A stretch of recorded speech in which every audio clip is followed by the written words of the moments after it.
पाकिस्तान में जी इस्लामाबाद और दोहा ने अब बहुत ज़्यादा ज़बरदस्त किस्म के कुछ MOUs जो हैं साइन किए हैं, जिसके के अंदर पाकिस्तानी जो बच्चे हैं या नौजवान हैं उनको बहुत सारी मिलेंगी, जॉब की अपॉर्चुनिटीज़ मिलेंगी। ये जो है सारी की सारी बात हुई है 3-day official visit of special assistant to prime minister on overseas Pakistanis and human resources development Jawad Sohrab Malik का, जो आजकल कतर के अंदर हैं। यहाँ पे ये साइन इन्होंने किए हैं बहुत सारी deals and letters of intent with top Katari companies for employment opportunities. इनकी मुलाकातें जो है हमद साले अल कमरा से भी हुई हैं, जो कि चेयरमैन हैं बहुत बड़ी ये जो कंपनी है अल कमरा होल्डिंग, जिसमें कि फोकस किया जा रहा है कि पाकिस्तान के जो नौजवान हैं उनको डिफरेंट सेक्टर्स के अंदर किया जाए रिक्रूट। खासतौर पर उन्होंने टूर किया व्यू हॉस्पिटल का, और जो कि है पार्ट ऑफ एलिगेंसिया हेल्थ केयर, और उसके अंदर बहुत सारे जो पाकिस्तानी हेल्थ केयर प्रोफेशनल्स यानी डॉक्टर्स नर्सेज जो हैं उनको भी रिक्रूट किया जाएगा अंडर एन MOU बिटवीन एलिगेंसिया और Pakistan overseas employment corporation, so which is good news. Care taker prime minister for information and broadcasting Murtaza Solanki साहब जो हैं उन्होंने कहा जी कि हमने 500 अकाउंट्स ऐसे सोशल मीडिया के फाइंड आउट किए हैं जो कि स्टेट इंस्टीट्यूशंस के खिलाफ सोशल मीडिया के ऊपर कैंपेन चला रहे थे। खासतौर पे जो हमारी सुपीरियर कोर्ट्स हैं और जजेस, वो उन्होंने आज इस्लामाबाद में मीडिया से बात कर रहे थे। उन्होंने कहा जी कि ये बहुत ही एक मैलिशियस किस्म की कैंपेन सुप्रीम कोर्ट के जजेस के खिलाफ चलाई जा रही है और उनके साथ डील किया जाएगा according to law and constitution. FIA और पाकिस्तान टेलीकम्युनिकेशंस अथॉरिटी के जो ऑफिशियल्स हैं वो भी उनके साथ देखेंगे। उन्होंने कहा जी कि जब से PTI को ये बैट का जो बल्ले का निशान खत्म किया गया, उस वक्त से ये एक विशेष कैंपेन जो है ये जुडिशरी के खिलाफ शुरू की गई है। इसी सिलसिले में एक JIT बनाई गई थी, वो अपना काम कर रही है और उसको कहा है कि आप इन्वेस्टिगेट करें मॉडल मैटर को। उन्होंने कहा जी कि आर्टिकल 19 ऑफ कॉन्स्टिट्यूशन जो है वो बाउंड्रीज देता है कि आपकी फ्रीडम ऑफ स्पीच कितनी होनी चाहिए, तो आप ये जो झूठ फैला रहे हैं ये आपको नहीं फैलाना चाहिए। ये 2.5 लोगों के लोग वीलॉग्स कर रहे हैं और वो 2.5 लोग बैठ के वहां पे झूठ बोलते हैं। इसके अलावा उन्होंने कहा जी कि हमने PTA को कहा है कि जो कोई इस तरह का गलत किस्म का कंटेंट है उसको फौरन सोशल मीडिया से रिमूव किया जाए। और आपको पता ही है कि सोशल मीडिया की बहुत ज़्यादा रीच है, लेकिन हमारे लोगों को पता नहीं है कि सोशल मीडिया को किस तरह से इस्तेमाल करना है। ठीक है जनाब। नवाज शरीफ साहब जो हैं वो आज KP के मानसरा के अंदर बात कर रहे थे रैली से, और उन्होंने कहा जी कि पाकिस्तान को मैं चाहता हूं कि रीबिल्ड किया जाए एज अ नेशन, और पाकिस्तान जो है क्योंकि दुनिया से बहुत ज्यादा पीछे रह गया। आज ये नवाज शरीफ साहब की जो है तीसरी पब्लिक रैली थी, क्योंकि ये मानसरा NA-15 की जो सीट है उससे भी ये कंटेस्ट कर रहे हैं। उन्होंने कहा जब मेरा टाइम था तो पाकिस्तानी जो रुपी था अगेंस्ट डॉलर 104 था, और अब जो है ये बेतहाशा हो गया है। इसके अलावा लोड शेडिंग है, जब हम लोग पावर में थे तो बिल्कुल हमने लोड शेडिंग खत्म कर दी गई थी। उसकी वजह यह है कि KP में और जगह पे इमरान खान साहब का नाम ना लेते हुए उन्होंने कहा जी कि एक आदमी के झूठ के ऊपर जो है आपने उसको वोट्स दिए जिसने ये सब चीजें खत्म की। और फिर उन्होंने कहा जी कि 2013 के इलेक्शंस में JUIF के जो चीफ है मौलाना फजलुर रहमान साहब, उन्होंने मुझे कहा था कि हम कोalition गवर्नमेंट KP में बना सकते हैं, लेकिन मुझे लगा कि चूंकि PTI ने सबसे ज्यादा वोट्स लिए हैं तो इसलिए उनका हक है यहाँ पे KP के अंदर गवर्नमेंट बनाने का, तो मैं पीछे हट गया, मैंने उनके साथ अलायंस नहीं की। लेकिन मैं आपसे पूछता हूं कि PTI ने अपने 10 ईयर के रूल में आपके लिए क्या किया है फ्रॉम 2013 से 2023। मैं जब पावर में आऊंगा तो मैं आपको जॉब्स दूंगा, मानसरा एयरपोर्ट बनाऊंगा, यूनिवर्सिटीज और कॉलेजेस बनाऊंगा। इसी तरह का जनाब एक जलसा हुआ है साहिवाल के अंदर, जिसमें बीबी जरदारी साहब जो है वो कह रहे हैं जी मुझे एक दफा चांस दो, मुझे 4 चांसेस देने की जरूरत नहीं है, फिर आप देखें मैं पाकिस्तान की तकदीर कैसे बदलता हूं और पाकिस्तान के प्रॉब्लम्स कैसे सॉल्व करता हूं। पैन कौन सी आपके पास जादू की छड़ी है, हमें भी दिखाओ। इन्होंने कहा जी कि पाकिस्तान जो है बिल्कुल बहुत ज्यादा डिफॉल्ट के पास आ गया है। पाकिस्तान के अंदर डिविजन्स हैं, बहुत सारे हॉस्टाइल फोर्सेस जो हैं इन डिविजन्स का फायदा उठा सकते हैं, और मैं जो है वो ये हेट्रेड और डिवीजन की पॉलिसी हम नहीं करते हैं। और इन्होंने आज अपनी वालदा को याद करते हुए कहा कि बीबी शहीद जो है उसकी फिलॉसफी जो है आज पहले से भी ज्यादा हमें अपने सामने रखनी पड़ेगी और डिवीजन और हेट्रेड को खत्म करना पड़ेगा। इसके अलावा अपने नाना ज़ेड भुट्टो का जिक्र करते हुए उन्होंने कहा जी कि हम कायदे अवाम की पॉलिसी पे चलेंगे, पायन ना ही चलो तो अच्छा है। बहरहाल जी वो कहते हैं जी कि हम जो है अगर हम पावर में आए तो हम औरतों को इंटरेस्ट फ्री लोन्स देंगे और बेनजीर किसान कार्ड देंगे, सब्सिडीज देंगे फार्मर्स को और यूथ कार्ड देंगे और फ्री हेल्थ केयर फैसिलिटीज जो है लोगों को देंगे। पायन पैसे कहां से लाओगे, पहले ये भी बताओ, कॉस्ट तो बताओ उसकी कैसे आएगी। बहरहाल ये कुछ नहीं बताया जी बीबी ज़रदारी साहब ने। फवाद चौधरी साहब ने आज कहा जी कि फरवरी 8 का जो इलेक्शन आ रहा है उसको मैं बिल्कुल बॉयकॉट करूंगा। आज उन्होंने एक लेटर लिखा है ईसीपी को जिसमें कि उन्होंने कहा जी कि तुम मिसलिबरी फेल हुए हो अपना काम करने के लिए, तुम बिल्कुल जो है पोल्स को प्रॉपरली नहीं करवा सकते हो। अपने लेटर जो इन्होंने जो लेटर लिखा उसको शेयर किया इनके भाई और लॉयर फैसल चौधरी ने एक्स के ऊपर, जिसमें कि उन्होंने कहा जी कि ये बॉयकॉट कर रहे हैं ये फेक इलेक्शंस को और उनको जो है पॉलिटिकल विक्टिमाइजेशन उनकी की जा रही है। उन्होंने जो नॉमिनेशन पेपर्स अपने डाले थे NA60 और NA61 जेलम से, वो भी जो है रिजेक्ट कर दिए गए हैं। वो कहते हैं जी कि उनके साथी हैं उनको अरेस्ट किया गया, वर्कर्स को डराया धमकाया गया और पेपर्स जो हैं वो भी मानने से इनकार किए हैं। तो ऐसे माहौल में हम इलेक्शंस कैसे लड़ सकते हैं?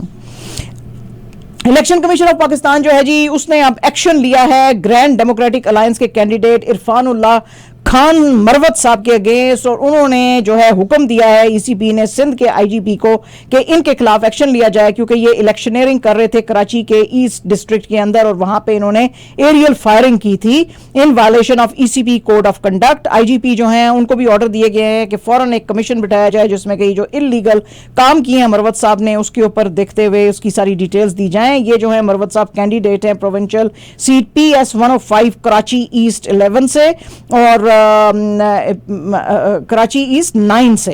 तो उन्होंने कहा जी कि इनको जो है शो कॉज नोटिस भी दिया जाए for violating code of conduct clause 17 और इनको कहा जी कि इस सिलसिले में आप फौरन जो है मरवत साहब जवाब दें 2 दिन के अंदर। फॉर्मर डीजी ISI जो हैं लेफ्टिनेंट जनरल फैज हमीद साहब, उन्होंने आज जनाब अपने रिप्लाईज जो हैं सुप्रीम कोर्ट में डाले हैं और उन्होंने डिनाई किए हैं कोई भी एलिगेशंस जो उनके ऊपर लगाए गए थे फॉर्मर इस्लामाबाद हाई कोर्ट के जज शौकत अजीज सिद्दीकी ने, जिसमें कि उन्होंने कहा था जी कि इन्होंने जो जुडिशरी है जुडिशियल प्रोसीडिंग्स जो हैं उनको मैनिपुलेट करने की कोशिश की थी ISI की तरफ से इन पैनामा पेपर्स केस। उन्होंने कहा जी कि ये allegations absolutely false, frivolous, concocted, based on after thought हैं। उन्होंने कभी भी सिद्दीकी को कांटेक्ट नहीं किया, उन्होंने कभी भी ये बातें ना डिस्कस की, ना वो उनसे मिले और जो है नवाज शरीफ के सिलसिले में कोई भी बात उनकी सिद्दीकी साहब से नहीं हुई थी। उन्होंने सिद्दीकी साहब जो हैं उन्होंने मीटिंग के बारे में तो कोई बात नहीं की थी लेकिन उन्होंने कहा था जी कि इन्होंने इन्फ्लुएंस करने की ज़रूर कोशिश की थी। तो उन्होंने ये सारी चीज़ें आज डिनाई की हैं। उन्होंने कहा जी कि हमने जो 2 साल का हार्ड वर्क किया था उस सब को इन्होंने वेस्ट कर दिया है। इसके अलावा जो हैं इस्लामाबाद हाई कोर्ट के former chief justice Mohammad Anwar Khan Kasi, उन्होंने भी आज सुप्रीम कोर्ट को जवाब दिया। उन्होंने कहा है कि ये सिद्दीकी साहब के एलिगेशन सब के सब गलत हैं। ब्रिगेडियर रिटायर्ड इरफान रहमे ने भी इस सिलसिले में कहा है कि ये तमाम एलिगेशंस जो हैं ये गलत लगाए गए हैं फैज हमीद साहब के साथ। उनकी कोई मुलाकातें जो हैं सिद्दीकी साहब के साथ नहीं हुई थी। लास्ट मंथ सिद्दीकी साहब ने रिक्वेस्ट किया था सुप्रीम कोर्ट को कि आप जनरल कमर बाजवा और जनरल फैज हमीद जो है उनको पार्टी बनाएं, ये जो मैनिपुलेशन इस्लामाबाद हाई कोर्ट की एलिजली की गई थी उस सिलसिले में। तो उसी सिलसिले के ये लोग जो हैं आज जवाब दे रहे थे। और जनाब इस्लामाबाद के अंदर जो 3 यूनिवर्सिटीज़ हैं उनको जो है इनडेफिनेट टाइम के लिए शट डाउन कर दिया गया है, यानी ऑलरेडी भी कट हैं यूनिवर्सिटियां तो अब 3 और बंद हो गई हैं। वो कहते हैं जी कि यहाँ पे सिक्योरिटी के बहुत सारे मामलात हैं। उसकी वजह यह है कि सिक्योरिटी एजेंसीज के बहुत सारे लोग जो है बिला वजह घुस के उन्होंने जो है कोई सर्च ऑपरेशन करने की कोशिश की है। ये जो यूनिवर्सिटीज़ हैं ये बहरिया, एयर और नेशनल डिफेंस यूनिवर्सिटीज़ थी। इन्होंने अपने सारे स्टूडेंट्स को कहा है जी कि जब तक फर्दर नोटिस ना दिया जाए आप लोग यूनिवर्सिटी के अंदर वापस ना लाएं। तो जाहिर है कि इसमें जो फाइनल एग्जाम्स हैं वो भी अफेक्ट होंगे उसमें बच्चे, और सिक्योरिटी जो है वैसे अदरवाइज भी इस्लामाबाद में बीफ अप कर दी गई है because of the upcoming elections. और वैसे भी वो जो बलोच प्रोटेस्टर्स जो हैं वो प्रेस क्लब के बाहर जो बैठे हुए हैं। एक प्रेस कॉन्फ्रेंस में बात करते हुए क्वेटा में बलोचिस्तान के केयर टेकर इंफॉर्मेशन मिनिस्टर जान अचकजई ने कहा है कि ये जो कुछ भी बलोच प्रोटेस्टर्स वहां पे बैठ के कर रहे हैं ये बहुत ही गलत है, इसलिए कि ये जो कह रहे हैं कि डिसअपीयर हो गए हैं हमारे जानने वाले लोग, वो डिसअपीयर नहीं हुए, वो अब पता चला है कि वो ईरान और पाकिस्तान के अंदर जो है टेररिस्ट एक्टिविटीज कर रहे हैं और उसके अंदर जो है ये मारे गए हैं।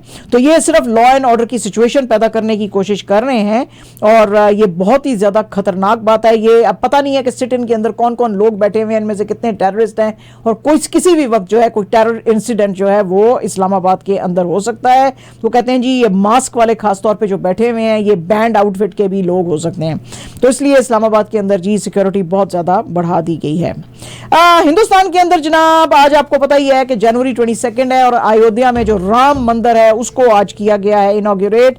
Group of 22 Indian diaspora organisations जो हैं उन्होंने अब इसके ऊपर जो है बड़ा ज़्यादा रिएक्शन शो किया है। उन्होंने एक जॉइंट स्टेटमेंट दी है। उन्होंने कहा जी कि मोदी जी, बीजेपी और आरएसएस जो हैं उन्होंने जो ये अयोध्या का राम मंदिर खोला है ये बड़ा ही डेंजरस इन्होंने प्रेसिडेंट सेट किया है और ये शो करता है आरएसएस के गोल्स टू मेक इंडिया अ हिंदू राष्ट्र और रिप्लेस करना चाहते हैं ये हिंदुस्तान का जो सेक्युलर कॉन्स्टिट्यूशन है विद मनुस्मृति, जिसका कि बहुत ही वायलेंट ब्राह्मण ये एंटी दलित पेट्रारिकल जो anti Hindu ancient Hindu text है वो कहते हैं जी कि इसको ये एनफोर्स करना चाहते हैं। और वो कहते हैं जी कि बीजेपी की सेंट्रल गवर्नमेंट चूंकि इलेक्शंस आने वाले हैं तो वो इसी चीज को ज्यादा हवा दे रहे हैं और डिस्क्रिमिनेशन कर रहे हैं इंडिया की रिलीजियस माइनॉरिटीज के साथ। बीजेपी की अटेम्प्ट है कि रीराइट किया जाए हिस्ट्री, जिसमें कि मुसलमानों को जो है वो विलन जो है पेंट किया जाए और दिखाया जाए कि उनका कोई हिंदुस्तान के साथ ताल्लुक नहीं है।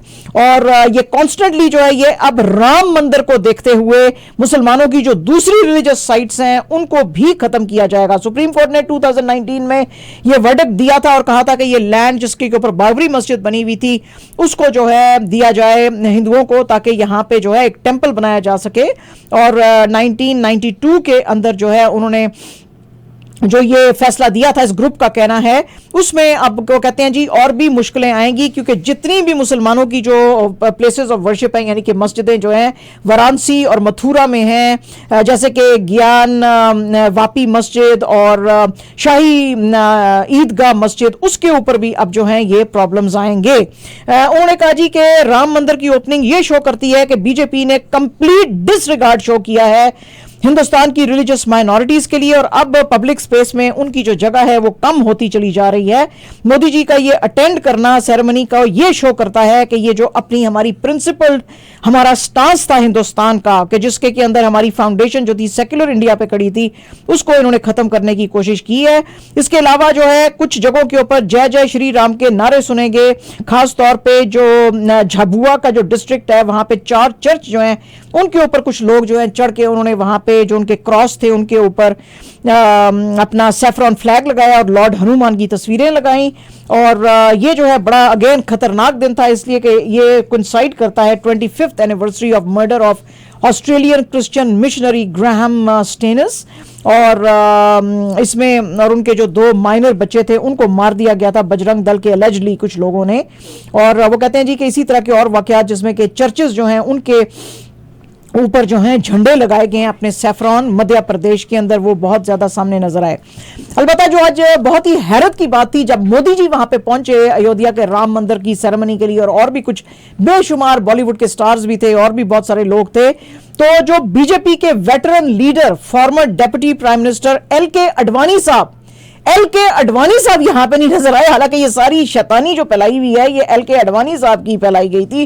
उन्होंने ही सबसे पहले ये राम जन्म भूमि की रथ यात्रा निकाली थी 1990s में और उन्होंने कहा था कि ये जी बाबरी मस्जिद को डिमोलिश किया जाए, जिसको कि किया गया था फिर December 6, 1992 में, तो वो यहां पे नजर नहीं आए।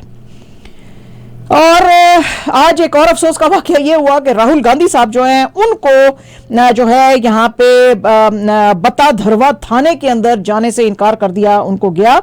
और वो आपको पता ही है कि भारत जोड़ो न्याय यात्रा चला रहे हैं और असम के पास जब वो पहुंचे तो उनको रोक दिया गया, उनको कहा कि आप नहीं जा सकते। इसमें बात करते हुए राहुल गांधी ने कहा कि मैं तो ये विजिट कर रहा था birth place of 15th century Vaishnavite religious जो लीडर है सीता माता शंकर देव, उनके मैं श्रीमंता जो हैं शंकर देव, उनको मैं जो है सलाम करने आया था, तो मुझे क्यों नहीं दिया जा रहा आने। तो जाहिर है कि लोगों ने कहा कि जो चीफ मिनिस्टर हैं आसाम के हिमंता बिस्वा शर्मा, उनके कहने के ऊपर आपको रोका गया है, हो सकता है एलिजिडली, क्योंकि पहले जो थी इनकी टेंपल की जो मैनेजमेंट कमेटी थी उन्होंने इनको इजाजत दी थी कि यहाँ पे भी आ सकते हैं। इसके ऊपर राहुल गांधी जी ने कहा कि मैं यहाँ पे सिट इन करूंगा और मैं उस वक्त तक बैठा रहूंगा जिस वक्त तक मुझे जो है वहां पे मंदिर के अंदर जाने नहीं दिया जाएगा। अब मोदी जी डिसाइड करेंगे कि हमने किस मंदिर में जाना है और किस मंदिर में नहीं जाना है।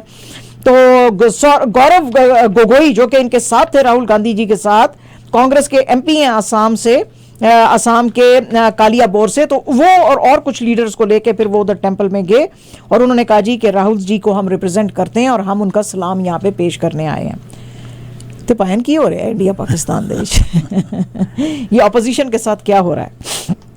अच्छा जनाब, ये जो राम मंदिर खुला है जी, इससे आज फिर से एक बार अखंड भारत की बातें जो हैं ये सामने आना शुरू हो गई हैं और बहुत सारे जो हिंदू लीडर्स हैं वो अब बात कर रहे हैं अखंड भारत के और वो कह रहे हैं कि पाकिस्तान, अफगानिस्तान, बांग्लादेश, भूटान, श्रीलंका, म्यांमार, नेपाल, तिब्बत, मालदीव्स, ये जो सब कभी हिंदुस्तान का हिस्सा थे, इसको हम हिंदुस्तान का हिस्सा बनाएंगे। बीजेपी के मध्य प्रदेश के चीफ मिनिस्टर मोहन यादव जो हैं उन्होंने कहा कि अगर अल्लाह ने चाहा तो हम फिर से अखंड भारत बनाएंगे और ये जो सिंध और पंजाब और अफगानिस्तान है इसको सबको हम अपना हिस्सा बनाएंगे। और नानकाना साहब आपको पता ही है पाकिस्तान में, अब वहां पे अब हम बगैर रोक टोक के जा सकेंगे। इसके अलावा उन्होंने कहा जी कि ये जो 1947 में सारी डिवीजन हुई थी उसकी वजह से हिंदुस्तान के टुकड़े हुए थे, हम फिर से हिंदुस्तान को एक बनाना चाहते हैं। उन्होंने कहा जी कि 500 साल पहले जो हमने स्ट्रगल शुरू की थी हम उसको अब पूरा करेंगे। इसके अलावा जो मध्य प्रदेश के बीजेपी के प्रेसिडेंट वी.डी. शर्मा वो भी इनके साथ थे, उन्होंने भी कहा जी कि हम हिंदुस्तान की ज्योग्राफी जो है फिर से चेंज करेंगे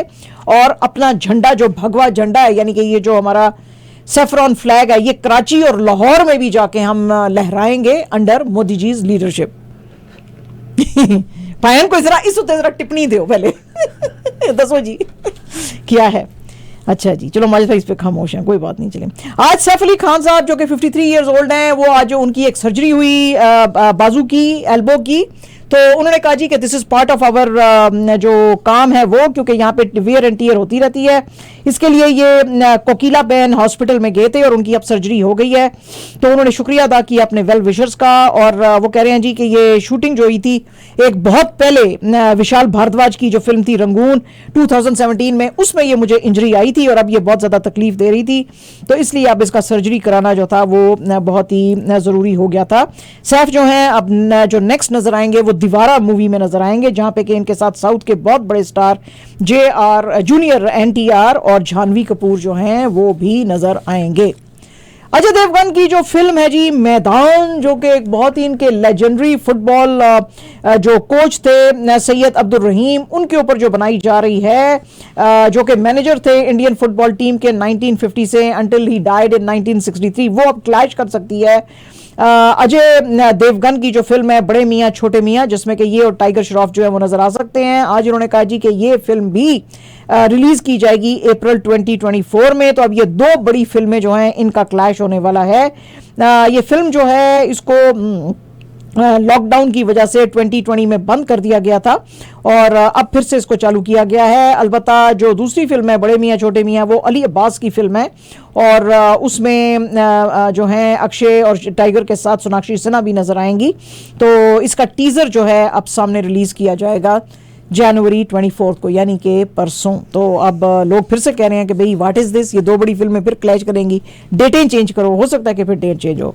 और जनाब पूरे वीकेंड जो सबसे बड़ी खबर ट्विटर के ऊपर बनी रही, जो ट्विटर ट्रेंड बनी रही, वो शोएब मलिक और जो पाकिस्तानी एक्ट्रेस हैं सना जावेद, उनकी फिल्म बनी, उनकी जो वेडिंग है वो उसकी बातें चलती रही। कुछ लोगों ने बहुत ज्यादा कंडेम किया शोएब मलिक को, उन्होंने कहा ये आप तीसरी शादी काय को कर रहे हो, और सानिया मिर्जा जो थी वो हमारी भाभी थी, उसको आपने काय को छोड़ा। बहरहाल जी इन्होंने अपनी ये निकाह की तस्वीरें जो हैं ये शेयर की हैं जिसमें कि ये लोग बड़े खुश, ज़ाहिर है शादी नवी नवी है तो खुशी नजर आ रहा है ना, रो तो नहीं सकते।